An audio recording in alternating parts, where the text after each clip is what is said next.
ನಾನಾ ಥರದ ಹುಲ್ಲುಗಳನ್ನು ಅಲ್ಲಿ ಕೂಡಿದ್ದು ಭತ್ತ ಕೂಡಿದ್ದು ಇಂಥ ಆಕಳುಗಳನ್ನ ಮೇಯಿಸ್ಕೊಂಡು ಮಳೆಗಾಲ ಟೈಮ್ದಲ್ಲಿ ನಾವು ಬುಡದಲ್ಲಿ 4 ತಿಂಗಳ ಕಾಲ ಕಳೆಯಬೇಕಾಗುತ್ತೆ.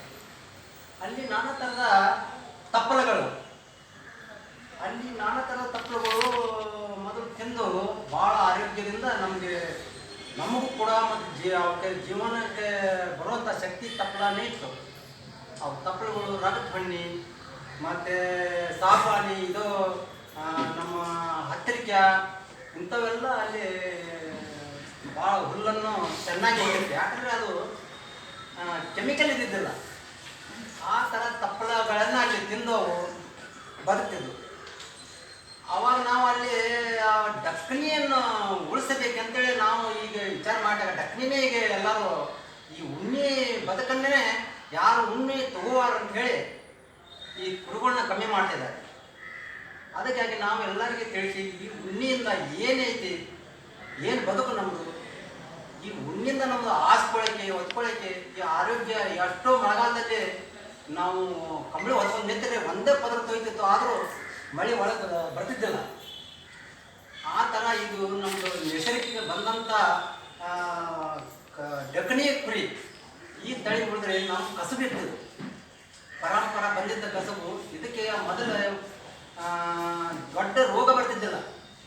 ಅವಾಗ ನಾವು ಬರೀ ತಪ್ಪಲ, ಯಾವುದೋ ಒಂದು ಕುಡಿಗೆ ಕಣ್ಣು ನೋವು ಆದರೆ ಒಂದು ತಪ್ಪಲ ಇತ್ತು, ಕಡ್ದಿರಿಗೆ ಬೆಳ್ಳಿ ಅಂತೇಳಿ. ಮತ್ತು ಏನು ಅವಕ್ಕೆ ಜ್ವರ ಬಂದರೆ ಒಂದು ಬರಗಟ್ಟಿ ಅಂತ ಒಂದು ಇದಾಗಿತ್ತು. ಆ ತಂತಿನ ಕಾಸಿ ನಾವು ಕೊಟ್ಟಿದ್ರೆ ಅದಕ್ಕೆ ಆರಾಮಾಗ್ತಿತ್ತು. ಆಮೇಲೆ ಬೇರೆ ಬೇರೆ ತಪ್ಪಲನ್ನು ನಾವು ಇದ್ದರೆ ಅದಕ್ಕೆ ಔಷಧ ಹಾಕಿ ನಾವು ಒಳ್ಳೆಯ ರೀತಿಯಿಂದ ಚೆನ್ನಾಗಿ ಮೇಯ್ತಿದ್ದು. ಇವಾಗ ಎಲ್ಲ ಕೆಮಿಕಲ್ ಬಂದು ಆ ಕುರಿಗಳಿಗೆ ನಾನಾ ಥರ ರೋಗ ಬಂದಿದೆ. ಅದನ್ನು ಕಾಪಾಡೋಕ್ಕೆ ನಾವು ಈ ಕುರಿಗಳನ್ನೇ ಬೆಳೆಸಬೇಕು. ಈ ನಮ್ಮ ಕಂಬಳಿಯನ್ನು ದೇವರಿಗೆ ಉಪಯೋಗ ಮಾಡಲಿಕ್ಕೆ, ರೈತರು ಕೂಲಿ ಮೇಲೆ ಹೊಚ್ಚಲಕ್ಕೆ ಇವನ್ನೆಲ್ಲ ಉಪಯೋಗ ಮಾಡ್ತಿದ್ದಾರೆ. ಅವನು ಈಗ ಕಂಬಳಿ ಎಲ್ಲಿದೆಪ್ಪ ನಿಮ್ಮದು, ಕಂಬಳಿ ಕೊಡ್ರಿ. ಅವಾಗ ಕಂಬಳಿ ಬೀಸಿದರೆ ಮಳೆ ಬರ್ತಿತ್ತ, ನಾವು ಕಂಬಳಿ ಬೀಸಿದ ಕೂಡಲೇ ಮಳೆ ಕರಿತಿದ್ವಿ ನಾವು. ಅಂಥದ್ದು ಕೂಡ ಈಗೆಲ್ಲ ನಮ್ಮ ಧರ್ಮ ಹೋಗ್ಬಿಟ್ಟಿದೆ.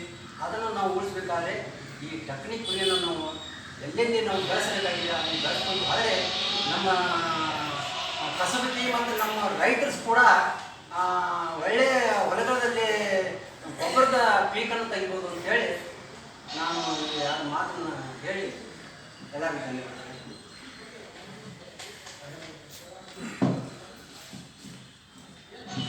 ನಸೀರವರು ಹೇಳ್ತಿದ್ದಾಗೆ ಅದ್ಭುತವಾದಂಥ ಪದಾರ್ಥಗಳನ್ನು ಉಣ್ಣೆಯಿಂದ ಮಾಡಿದ್ದಾರೆ.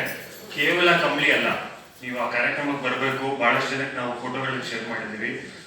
ಸೋಷಿಯಲ್ ಮೀಡಿಯಲ್ಲಿ ಕೂಡ ದಕ್ಕಣಿ ಡೈರೀಸ್ ಅಂತ ನೀವು ಇನ್ಸ್ಟಾಗ್ರಾಮಲ್ಲೆಲ್ಲ ಹೋಗಿ ನೋಡಿದ್ರೆ ತುಂಬ ಅದ್ಭುತವಾದಂಥ ಮತ್ತು ದೇಶ ವಿದೇಶಗಳಿಗೆ ರಫ್ತಾಗುವಂತಹ ಕ್ವಾಲಿಟಿ ಅಂತ ಉತ್ಪನ್ನಗಳನ್ನು ಮಾಡಿದ್ದಾರೆ ಈ ಮಹಿಳೆಯರು. ಸೊ ಅದ್ರ ಬಗ್ಗೆ ಅವ್ರು ಏನು ಮಾಡಕ್ಕೆ ಬಂದಿದ್ದಾರೆ ಅಂತ ಭಾರತೀಯರೇ ಹೇಳ್ತಾರೆ. ಎಲ್ಲರಿಗೂ ನಮಸ್ಕಾರ. ನನ್ನ ಹೆಸರು ಭಾರತಿ ಅಂತ. ನಾವು ಬೆಳಗಾವಿ ಜಿಲ್ಲೆಯ ಕಡಲಿ ಒಂದು ಹಳ್ಳಿಯಿಂದ ಬಂದಿದ್ದೀವಿ. ಮೊದಲು ನಮ್ಮ ಕುರಿ ಕಸಬು ಅಂದ್ರೆ ತುಂಬ ಎಲ್ಲ ಕಸಬುಗಳಲ್ಲಿ ತುಂಬ ಕಷ್ಟವಾದ ಕೆಲಸ. ಅದು ಮಳೆಗಾಲನೂ ಹೊರಗಡೆ ಬೇಕು, ಮನೆಯಲ್ಲಿ ಸಾಕಕ್ಕೆ ಬರೋಂಗಿಲ್ಲ. ಗಂಡು ಮಕ್ಕಳು ಕುರಿಗಳನ್ನ ಹೊರಗಡೆ ತೊಗೊಂಡು ಹೋಗ್ತಿದ್ರು. ಅವ್ರು ಊಟ ಬೇಕಾದ್ರೆ ನಾವು ಹೆಣ್ಮಕ್ಳು ಬೆಳಿಗ್ಗೆ ಎದ್ದು 5-6-7 ಕಿಲೋಮೀಟ್ರ್ ಆದ್ರೂ ನಡ್ಕೊಂಡು ನಾವು ಇದು ಊಟ ಸಾಗಿಸಿ ಅದು ಬಂದು ಆಮೇಲೆ ಬಂದು ನಮ್ಮ ಮಕ್ಕಳನ್ನ ನೋಡಿಕೊಂಡು ಕುರಿ ಉಣ್ಣೆಯಿಂದ ಉಣ್ಣೆಯಿಂದ ನೂಲನ್ನು ತೆಗೆದು ಕಂಬಳಿ ಮದ್ದು ಮಾಡ್ತಿದ್ವಿ. ಆಮೇಲೆ ಕಂಬಳಿಯಿಂದ ಸ್ವಲ್ಪ ಅದ್ರ ಕಮ್ಮಿ ಆಗಿದ್ದರಿಂದ ಈಗ ಅದನ್ನ ಮತ್ತು ಬೆಲ್ಟಿಂಗು ಅವು ಇವು 12 ಥರದ್ದು ನಾವು ವಸ್ತುಗಳನ್ನು ಮಾಡಿದ್ವಿ. ಇಲ್ಲಿ ಸಮಾಗತ ಅಂತ ಫೌಂಡೇಶನ್ ಅಂತ ಒಂದು ಇದನ್ನು ಹಾಕ್ಕೊಂಡಿದ್ದಾರೆ ಕಾರ್ಯಕ್ರಮನ. ಅಲ್ಲೆಲ್ಲ ನಾವು ನೋಡಲಿಕ್ಕೆ ಇಟ್ಟಿದ್ದೀವಿ. ಅಲ್ಲಿ ಬಂದು ನೀವು ನೋಡಿದ್ರೆ ನಾವು ಏನು ಮಾಡ್ತೀವಿ ಅನ್ನೋದನ್ನು ಸಹ ನಿಮ್ಗೆ ಮಾಡಿ ತೋರಿಸ್ಕೊಡ್ತೀವಿ.